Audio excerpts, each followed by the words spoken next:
You can't control every circumstance in your life. You can't decide how people treat you, what challenges appear, or how many times you'll fall. But there's one thing entirely within your power: the way you talk to yourself. Every single day, from the moment you wake up to the moment you fall asleep, there's a conversation happening in your head. Most people never notice it. It's the quiet voice that says, "You're not enough." Or, "You always mess things up."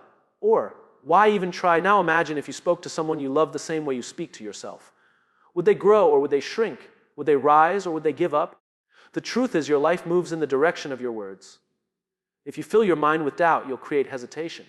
If you fill your mind with belief, you'll create courage. For 3 days, just 3 days, I want you to become intentional about your self-talk. Every time you catch that voice saying, "I can't," replace it with, "I can learn." When you hear, "I failed," say, "I'm growing." When you think, "I'm not enough," remind yourself, "I am becoming." You don't need to fake positivity. You need to speak truth, kind truth. Because truth builds and kindness heals. The brain doesn't know the difference between what's real and what's repeated. If you repeat weakness, you'll start to believe you're weak. If you repeat strength, you'll start to act strong. If you repeat hope, your life will begin to look like hope. It's not about affirmations on sticky notes. It's about shifting the way you treat yourself when no one's watching. When you stumble, don't say, "I'm so stupid." Say, "That's part of the process." When you feel fear, don't say, "I can't handle this." Say, "I can face this one step at a time." 3 days. That's all it takes to start rewiring your thoughts. 3 days to create a new rhythm inside your mind. 3 days to speak life instead of defeat. Because once you start talking to yourself with belief, your behavior will follow. And once your behavior changes, your entire direction in life changes with it. You don't need permission to believe in yourself. You don't need a perfect plan. You need a conversation, an honest, empowering, intentional conversation with the person who matters most to you. For 3 days, choose your words carefully. Because the moment you change how you talk to yourself, you'll realize that everything you were waiting for was waiting for this. For you to finally speak to yourself like you matter. Your words are the software that programs your mind. Every word you speak to yourself is a command your brain quietly obeys. You might think words are just sound or thought, but in reality, they are instructions that shape how you think, how you feel, and ultimately how you act. Just like a computer can only function according to its code, your life runs according to the language you use inside your head. The things you tell yourself every day are not harmless. They are the blueprints your mind follows to build your future. When you say, "I'm not good enough," your mind starts finding evidence to prove that true. When you say, "I can handle this," your mind starts building pathways of strength and resilience. The difference between failure and growth is not just in what happens to you, but in what you whisper to yourself when it does. Every morning, your brain wakes up waiting for instructions. It listens to the first thoughts that enter your mind. If those thoughts are full of self-doubt and negativity, you begin your day already defeated. But if you speak with purpose and belief, you start creating momentum toward action. Words don't just describe your reality, they create it. They're the architects of your mindset. The mind is a listener. It doesn't argue. It doesn't resist. It accepts. That's why people who constantly repeat, "I can't," often never do, and those who say, "I will," often find a way. The difference is not talent or luck, it's programming. When you tell yourself stories of limitation, you build mental walls that keep you from seeing opportunities. But when you speak words of possibility, you start to notice solutions where there once were problems. The power of language is not just emotional, it's neurological. Neuroscience shows that when you repeat words of affirmation, your brain begins to rewire its patterns, creating stronger connections in areas linked to motivation, focus, and resilience. That means every time you speak positively, you're physically reshaping your brain to work in your favor. Think about it. A computer doesn't choose its software, it just runs what's installed. The same is true for your mind. Most of us inherited language from our environment. We repeat what we heard growing up, what teachers said, what society believes. But at some point, you have to take control of the installation. You have to delete the old programs that tell you you're not smart enough, not worthy enough, not ready. You have to upload new code, words that empower, strengthen, and guide you forward. That's not pretending everything is perfect, it's choosing to write a better system. When you change your language, you change your perception. When you change your perception, you change your action. And when your actions change, your results transform. It all begins with a sentence, a word, a thought that you decide to repeat until your mind starts believing it's true. You are the programmer, and every word you speak is a line of code being written into your future. Speak carefully, because your mind is always listening, and it's ready to follow the story you decide to tell. The voice you hear the most shapes who you become. It's not the voice of your parents, your teachers, or your friends. It's the voice inside your head, the one that never stops talking, judging, and interpreting every experience you go through. That inner voice is always there, shaping how you see yourself and how you move through the world. Whether you realize it or not, you are in a constant conversation with yourself, and the tone of that conversation determines the direction of your life. You become what you repeatedly tell yourself you are. If that voice is full of doubt, criticism, and fear, you will shrink to fit those words. But if that voice speaks with compassion, belief, and courage, you will rise to meet it. Your inner dialogue is like a mirror. It reflects what you believe about yourself, but it also reinforces it. Every time you tell yourself, "I'm not good enough," that message becomes a little louder. It becomes familiar, believable, and eventually it becomes part of your identity. On the other hand, when you speak to yourself with strength, when you say, "I can handle this, I'm learning," or "I'm growing," you begin to build a foundation of confidence. You start to reprogram the way you see your potential.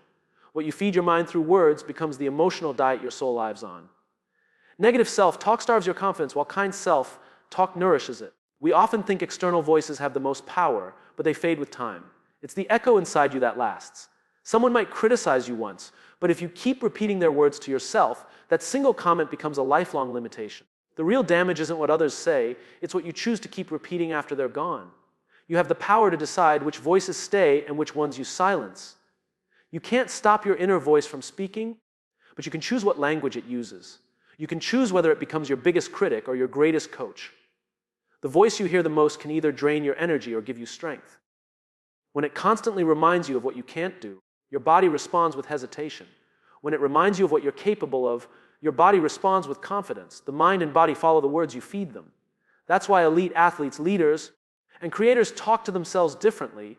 They train that voice to encourage rather than discourage, to focus rather than fear. They understand that mastery begins not with talent, but with the inner conversation that happens before action. Your future self is being built by the words you hear today. If your inner voice is harsh, you'll live cautiously, afraid of mistakes. But if it's patient and supportive, you'll live with courage, open to growth and learning. The most powerful relationship you'll ever have is the one with your own mind. And every word that voice speaks is either building you up or breaking you down. Every time you choose self-belief over self-doubt, you reshape your identity. The voice you hear the most becomes your truth, your energy, your reality. Choose to make it a voice that helps you become the person you were meant to be. Confidence isn't found. It's spoken into existence. It doesn't arrive one morning as a gift, and it doesn't appear because everything suddenly becomes easy. Confidence is built through words, repeated again and again, until your mind begins to believe in the version of you that you keep describing. The truth is, no one wakes up confident. People build it through the quiet, invisible dialogue they have with themselves when no one is watching. It starts when you choose to speak strength even when you feel weak, when you whisper courage even when fear is louder. Your words are the first bricks in the foundation of confidence, and the way you speak about yourself determines how high that foundation can rise. Confidence doesn't come from achievements. It comes from affirmation. You can accomplish 100 things and still feel unworthy if your self-talk is full of doubt. But if your words are grounded in belief, you can walk into uncertainty with calm assurance. The way you talk to yourself creates the emotional environment you live in. Every word you repeat builds or breaks that environment. When you say, "I can't," you close the door to possibility. When you say, "I will figure it out," you open a window to growth. Those small sentences are not meaningless. They are instructions to your subconscious mind, telling it what to expect and how to prepare. People often wait for proof before they allow themselves to feel confident, but that's the mistake. Proof comes after belief, not before it. You have to speak confidence into existence before the evidence appears. You have to talk like the person you're becoming, not like the one you're trying to escape. That means replacing the language of fear with the language of possibility. It means catching the inner voice that says, "What if I fail?" and answering it with, "What if I learn?" It means understanding that the most powerful form of confidence isn't loud or boastful. It's calm, steady, and built from words that reinforce your worth rather than question it. The human mind is always listening, always recording. It believes what it hears most often. That's why self-doubt grows louder the more you repeat it, and why self-belief grows stronger the more you nurture it. If you tell yourself you're unprepared, your brain will look for evidence to prove it. But if you tell yourself you're capable, it will find the resources to back that up. Your words are a self-fulfilling prophecy. The more you speak strength, the more your body aligns with that strength. The more you speak calm, the more your mind settles into clarity. Confidence is not an external discovery, it's an internal construction. It's built in the way you talk yourself through failure, the way you comfort yourself in uncertainty, the way you encourage yourself after every setback. You don't find confidence. You form it, word by word, day by day, through the language of belief. The same voice that once fed your fear can be trained to feed your faith. The same words that once held you back can become the ones that set you free. Confidence begins the moment you decide to speak to yourself like someone who is already capable of becoming everything they aspire to be. Your brain listens to every word you say. Make sure it's on your side. Every thought, every sentence, every whisper you repeat in your mind becomes an instruction your brain takes seriously. It doesn't filter your words through logic or intention. It simply believes them. When you say, "I can't handle this," your brain doesn't argue. It starts shutting down, reducing your focus, and increasing your anxiety. But when you say, "I can find a way," your brain begins looking for solutions, activating the parts that create clarity and confidence. The words you use are not just expressions. They are blueprints for how your brain will respond to life. You are the narrator of your own story, and your brain is the character that acts on every line you write. Your brain is always listening, even when you're joking, complaining, or exaggerating your fears. It absorbs everything as data, storing patterns of belief that shape your behavior. When you constantly say, "I'm so tired," your brain lowers your energy. When you repeat, "I'm not smart enough," your brain stops trying to solve complex problems. But when you replace those with, "I can rest and recover," or "I'm still learning," your brain adjusts its chemistry and mindset to align with growth. It's a machine that takes your language as its operating system, and whatever system you install determines how it performs. The brain doesn't understand sarcasm or emotion. It understands repetition. It learns through what it hears most often. So when you continually speak words of doubt or self-criticism, you're programming your brain to expect failure. But when you feed it language of strength, hope, and resilience, it starts building neural connections that make those qualities more natural to express. Over time, your words become your reality, not because of magic, because your brain is simply doing what it was designed to do: follow your commands. The words you say are the codes that tell it what kind of person you are becoming. When you talk to yourself with compassion, your brain releases chemicals that calm your nervous system, reducing stress and improving focus. When you talk with anger or shame, it floods your body with cortisol, preparing you for threat instead of growth. The difference between thriving and surviving begins in the language you use. If you want your brain to help you, you must make it your ally. That means speaking to yourself like you would to someone you care about deeply. With encouragement, patience, and belief. Every time you choose a kind word over a cruel one, you're literally training your brain to work with you, not against you. Most people underestimate how deeply their words shape their biology. But neuroscience confirms it. Your self-talk influences your mood, your decisions, even your immune system. The mind and body are listening to everything you say, taking notes, and adjusting accordingly. So when you find yourself in doubt, be intentional. Speak clarity. When fear rises, speak courage. When you fall short, speak grace. Your brain is not your enemy, it's your most loyal follower. It will become whatever your words tell it to become, and it will always believe the story you choose to tell. Small words repeated daily become lifelong patterns. The things you whisper to yourself in quiet moments don't just disappear. They echo in your mind until they turn into beliefs, and those beliefs eventually become your behavior. Most people underestimate the power of small language because it feels insignificant. But the truth is, transformation doesn't start with grand speeches or major realizations. It starts with the simple, ordinary words you repeat every single day. Those words shape your habits, your emotions, and the way you see yourself. They're like drops of water carving stone, subtle but unstoppable. Over time, they build the structure of your identity, one phrase at a time. When you wake up and say, "I'm tired," "I can't," or "I'm not ready," those words begin to write the tone of your day. You may not notice it at first, but your body reacts to your language. Your energy follows your words. If you speak defeat, your body slows down. If you speak possibility, your body begins to prepare for movement. This is why habits of thought matter as much as habits of action. Every repeated word plants a seed, and whatever you plant most often will grow strongest. If you plant words of fear, you harvest hesitation. If you plant words of courage, you harvest resilience. The brain loves repetition. It builds neural pathways around whatever you feed it consistently. So when you tell yourself, "I can do this," every morning, it's not just a motivational phrase, it's a rewiring process. You're teaching your mind to expect success, to anticipate growth. The same principle works in reverse.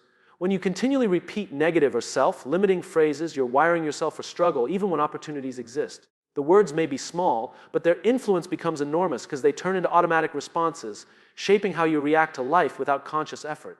Most people try to change their lives through big actions, but the truth is, change happens through small repetitions. The small sentences you tell yourself when no one is listening are the real architects of transformation. They decide whether you give up when things get hard or whether you push forward. They decide whether you see a mistake as failure or as feedback. The key is not to wait for motivation, it's to create consistency in your language. Repetition builds belief, and belief builds momentum. Every phrase you use is a cue your brain follows. When you say, "I'm learning," your mind searches for progress. When you say, "I always fail," it looks for proof. The subconscious doesn't question, it obeys. That's why awareness is the first step to growth. Pay attention to your small words. Replace criticism with encouragement, doubt with direction, and fear with focus. Over time, those new patterns become natural. You stop having to force positivity because it becomes your default language. The smallest words, when repeated, have the biggest impact. They slowly sculpt your thoughts, your emotions, and your identity. Speak the language of the person you want to become, not the person you're trying to escape. Because what you repeat daily becomes what you believe, and what you believe becomes the life you live. Transformation is a conversation. It doesn't happen in one grand moment of realization, but through a constant dialogue between who you are and who you're becoming. Every time you face a challenge, every time you fall short, and every time you rise again, there's a voice inside you speaking, questioning, encouraging, and sometimes doubting. That conversation determines whether you grow or stay the same. It's the quiet exchange between your fear and your faith, your pain and your purpose, your uncertainty and your vision. Transformation is not an event. It's a relationship with your inner self that deepens through the words you choose and the meanings you assign to them. When people think of transformation, they often imagine a sudden breakthrough, a dramatic change in direction. But real transformation happens in small internal negotiations. It's when you tell yourself, I'll try again tomorrow, after failing today. It's when you choose to say, I can learn from this, instead of, I can't do this. The way you talk to yourself in those fragile moments becomes the path you walk. The conversation shapes the outcome. Every sentence of courage you speak gives strength to the part of you that wants to move forward. And every sentence of doubt you repeat feeds the part that wants to give up. The power lies in which voice you decide to listen to more. Transformation is not about becoming someone new, it's about allowing the truest parts of yourself to be heard. And that happens through honest communication. By listening to your fears without letting them lead, by hearing your insecurities without letting them define you, and by responding to both with compassion. The tone you use in that conversation matters. If you speak to yourself with harshness, you'll create resistance. But if you speak with patience, you'll create growth. The mind doesn't respond to perfection, it responds to kindness. That's why change is sustainable only when it's built on understanding rather than pressure. Every person who has transformed their life has done so by changing the internal conversation. They stopped asking, why is this happening to me? And started asking, what is this teaching me? They replaced, I'm broken, with, I'm becoming. These small linguistic shifts rewire the brain to see opportunity instead of defeat, because your mind follows your language, and your language defines your limits. When you change the way you speak to yourself, you change the way you think, and when your thinking changes, your entire world begins to shift around it. The conversation of transformation is ongoing. It doesn't end when you achieve something, it evolves as you evolve. It's the dialogue that continues in the background of your life, guiding your reactions, your emotions, and your resilience. You can't silence it, but you can shape it. You can decide that when life challenges you, your inner response will be one of strength, not surrender. Every time you choose words that align with your growth, you move closer to the person you were always capable of becoming. Transformation is simply the art of speaking to yourself in a way that builds rather than breaks, that teaches rather than criticizes, that reminds you that becoming more is not a single act, it's a lifelong conversation.